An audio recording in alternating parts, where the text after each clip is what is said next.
Hi everyone, welcome back to my channel. My name is Gretchen and today I am here to talk about some summer book recommendations.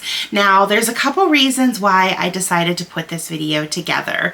First and foremost, it does not feel like summer here at all. Now I live in Western Pennsylvania and I know that technically it's not summer yet, but the official kickoff for summer in the States is Memorial Day weekend, and it's the Sunday of Memorial Day weekend and it's cold. We have sunshine, thank goodness for that, but the weather has been so chilly. The nights have been down in the low 40s and every day we seem to really struggle to even get into the low 60s. So I am definitely looking forward to some warmer weather. The other reason I put this video together is because I had a friend put me on the spot and ask me for some summer book recommendations. And when I asked what they meant, they said that they were looking for some books that have really strong summer vibes and ones that are really going to be a good investment in their time to read over their summer breaks. So they put me on the spot, so I didn't have a whole lot of time to think about it, but I think the ones that I did give them were pretty good and solid picks. And then I figured I would share those with you, as well as a few of the books that I plan on picking up this summer that I really feel have that strong summer vibe as well. So let's go ahead and get into the books.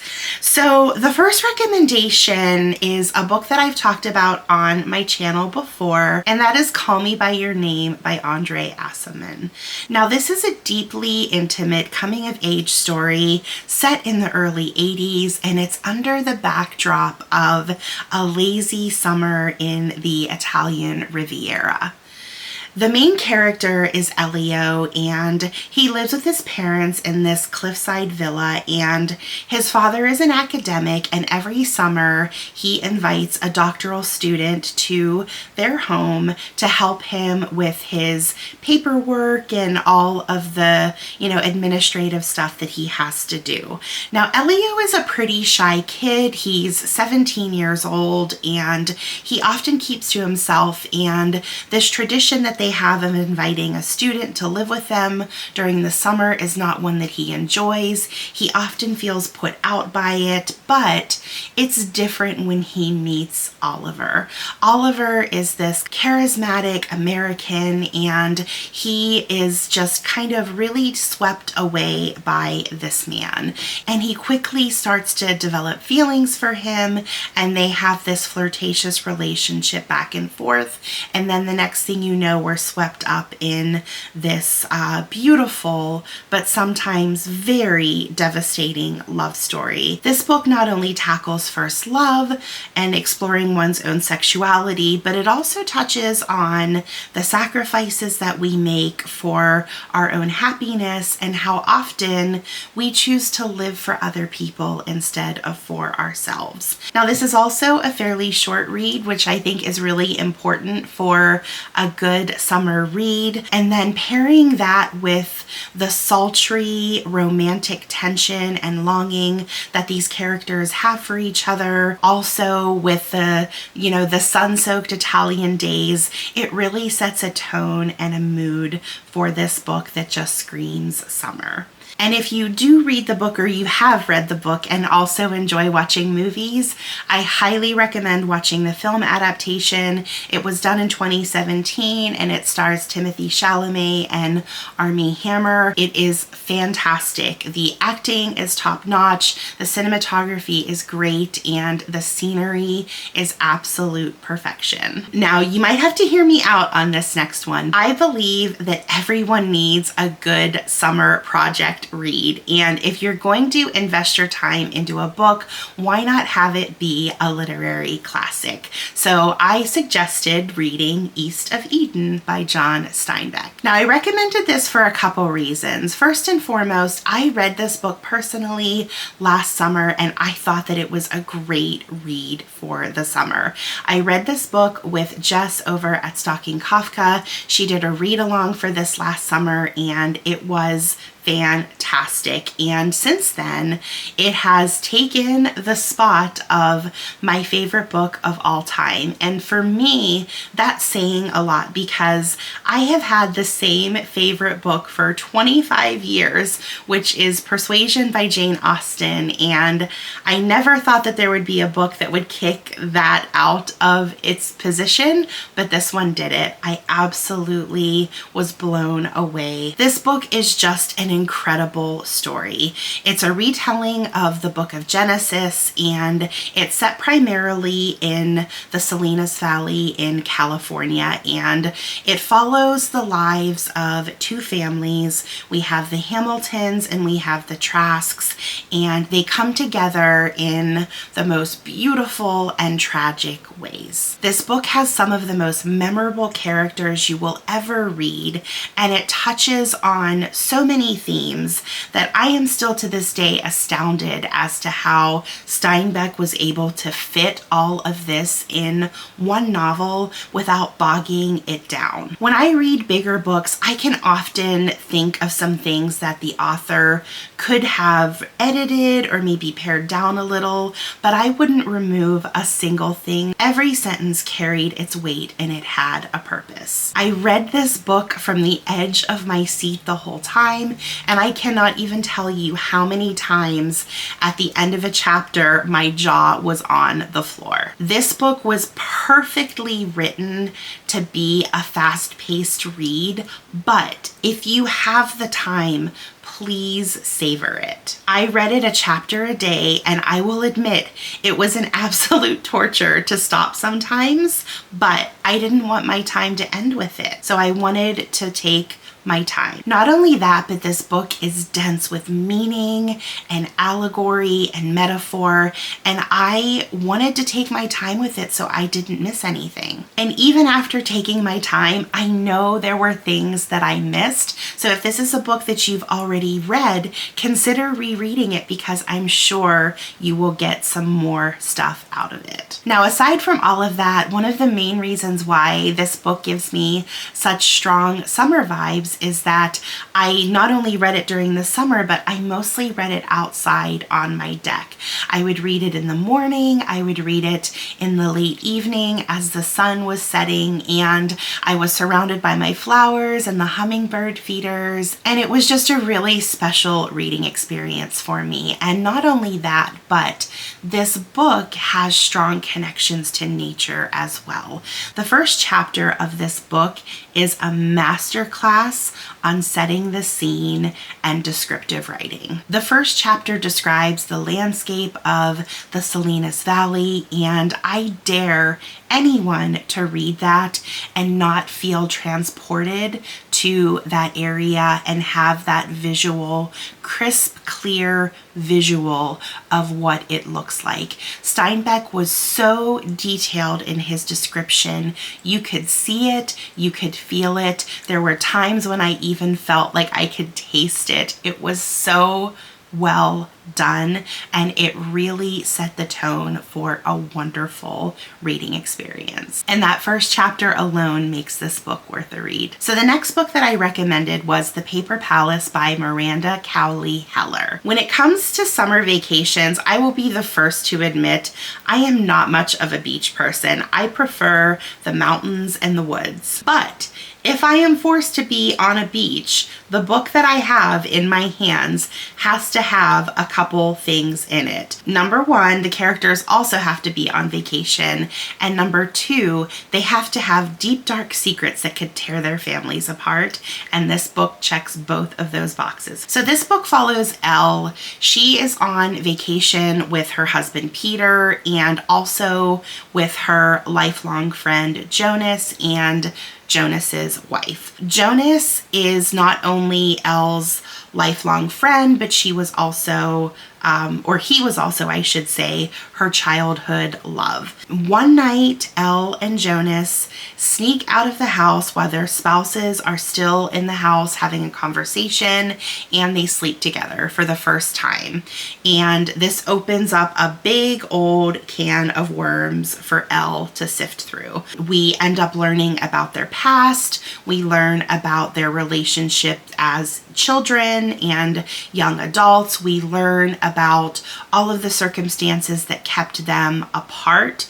And we're also learning about that inner struggle that Elle is currently having, because she is married to Peter, who she does really love, but then she has this longing still for Jonas as kind of the one that got away. And there's a lot of tension in this book. There's a lot of reminiscing, and there's just a lot of that internal struggle as she ultimately comes to make her final decision. And we do get an answer at the end of this book, which is also another thing that is very satisfying about a beach read or vacation read. We want everything to be tied up in a nice little bow, and we want an answer, and this book provides that. This book is by no means an all-time favorite of mine, but the story was interesting enough to keep my attention, but easy enough to also dip in and out of. The one thing too that's really good about a summer beach read or a specific vacation read is that you're going to get distracted. So you're going to need a book that you're able to put down and pick up and not feel like you have to catch up. And this book definitely will provide that. And the final specific recommendation that I gave to her was Tom Lake by Ann Patchett. Now, this is a book for anyone that is wanting to take a walk down memory lane and reminisce on summers past. This story follows our main character, Laura. Her and her husband and her 3 daughters are spending the COVID lockdown holed up in the family cherry orchard in northern Michigan. One day it comes out that Laura used to date a very famous actor, and her daughters want her to tell the story of their affair. So the book then shifts to Laura's past when she was an actress at a summer stock theater and was putting on a production of Our Town. And this is where she had her love affair with that actor. This was a lovely book that oozed with nostalgia, and it was a great depiction of someone looking back on their past with longing and fondness, but also being very grateful for what their life actually turned out to be. Ann Patchett is a fantastic writer, and it was very, very easy to get lost in this story. So after I gave my friend those specific recommendations, I also gave them a little bit of advice about their summer reading because I couldn't help myself. The first thing that I said was, no matter what, whether she chose any of the books that I recommended, to just read something just to escape, no matter how out of character it is for you as a reader.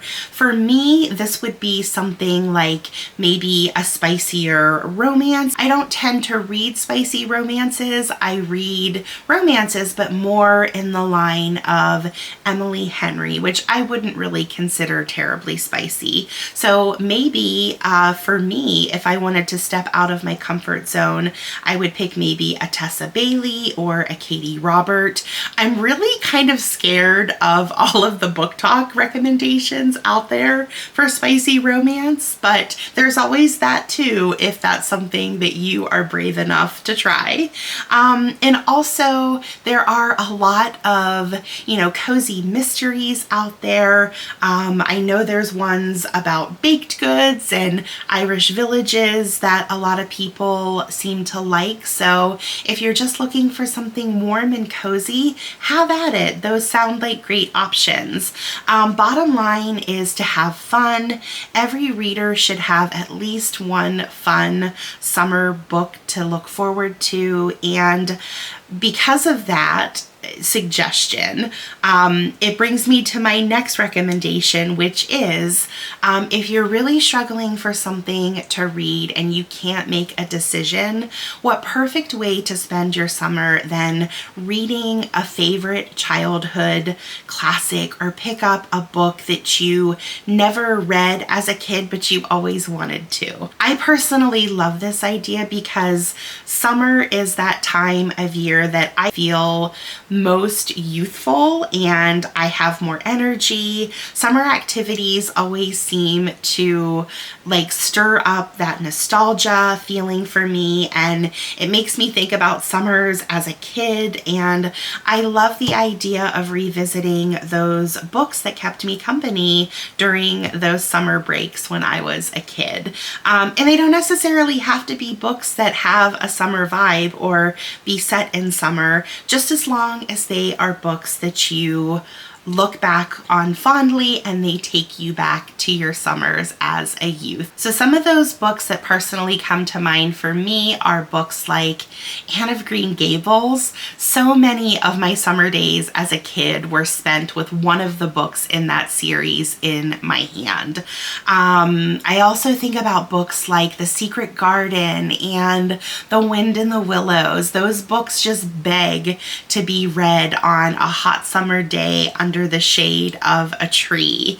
And I'm trying to think of, another book that I read so much as a kid. Do any of you remember Mrs. Frisby and the Rats of Nim? I can't remember the author off the top of my head, but I swear to you, I read that book at least 20 times, probably more. I loved that book so much. All of those books are part of the reason why I'm an avid reader today, and every once in a while I like to go down memory lane and revisit them, and it never fails to make me happy. So now that I've given you some recommendations, let's talk about 3 books that I want to read this summer myself. So the first book that I want to get to is called The Summer Book by Tove Jansson, and this is translated from the Swedish by Thomas Teal. This is the summer that I get to some of the books that I've been putting off for no good reason, and this is one of them.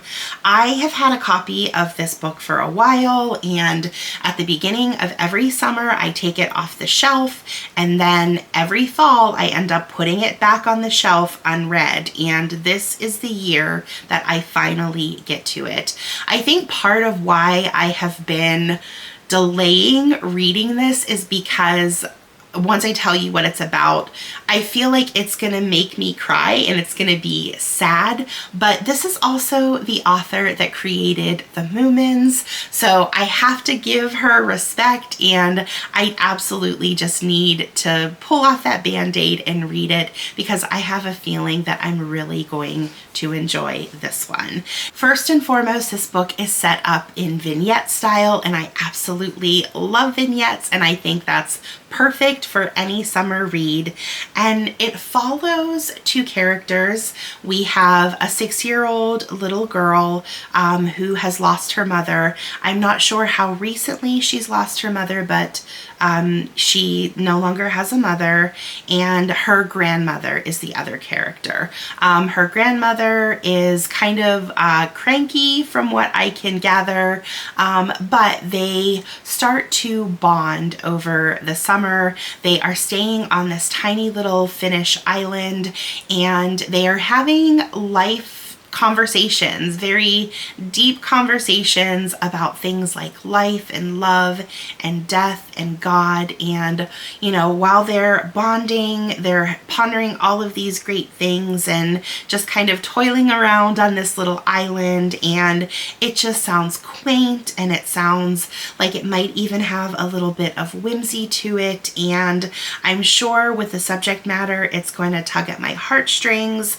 but also be thought-provoking, and I'll end up having more than likely a really memorable reading experience with it. So I think I'm gonna like this, and I definitely think that it's time to finally pick this one up. The next book that I want to read is called Bonjour Tristesse, and this is by François Sagan, and this is translated from the French, and I apologize, I'm gonna have to put the translator's name in the bottom of the screen, or at the bottom of the screen. I cannot remember who it is, and I don't have the book in front of me. This is another book that I have been meaning to get to for several years and kept putting it off. I don't know why. It's a tiny little novella, and it should be a quick read. I watched a great review of this book by Alana Estelle. over on her channel last year, and I promised myself that this would be the year that I read it. So fingers crossed I can keep my promise.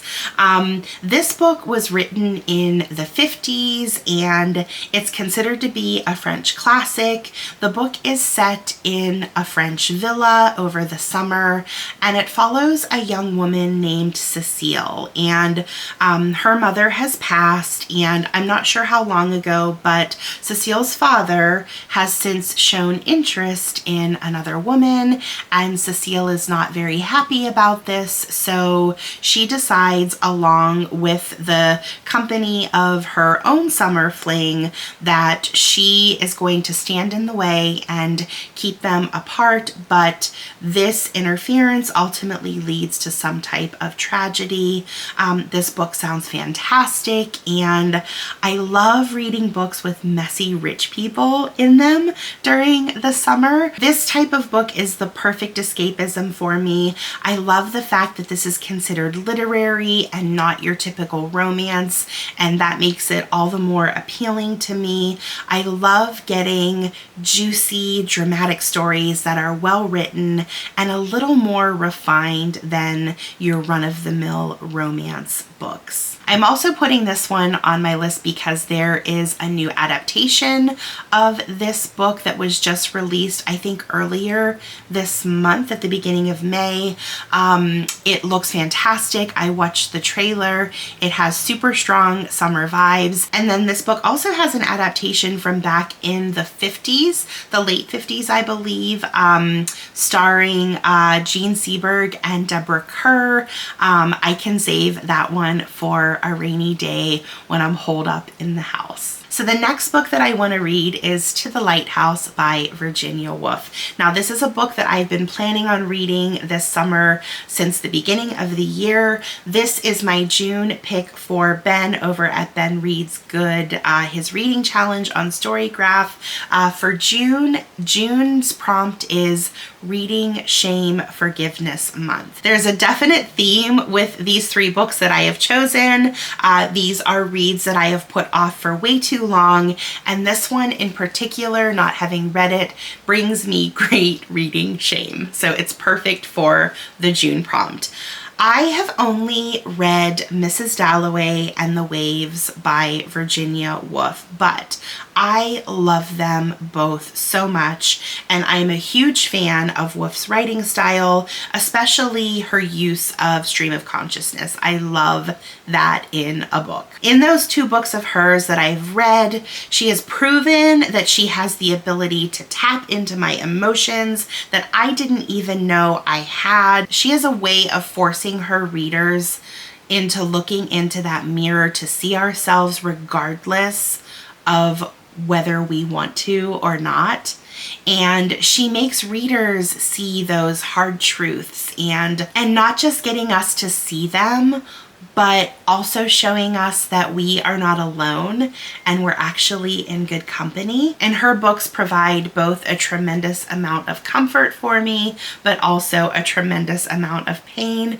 And I just absolutely adore them. And I don't think that this is going to be an exception. I'm really looking forward to this one. The title alone just exudes summer, and it takes place on the Scottish coast, which is just an idyllic setting for me, and I cannot wait to dig into this one. So I know that there are a lot more books that I'm going to get to this summer, but those are three that I want to prioritize. I'm still busy with work right now, but my travel is going to start to slow down soon, so I should have more time to invest in my content. Thank you all so much for being here and supporting my channel, and a very special thanks to Pat. Pat, you know who you are. Pat so kindly sent me from my wish list a copy of On the Calculation of Volume 2. I am incredibly grateful, and thank you so much. I am really looking forward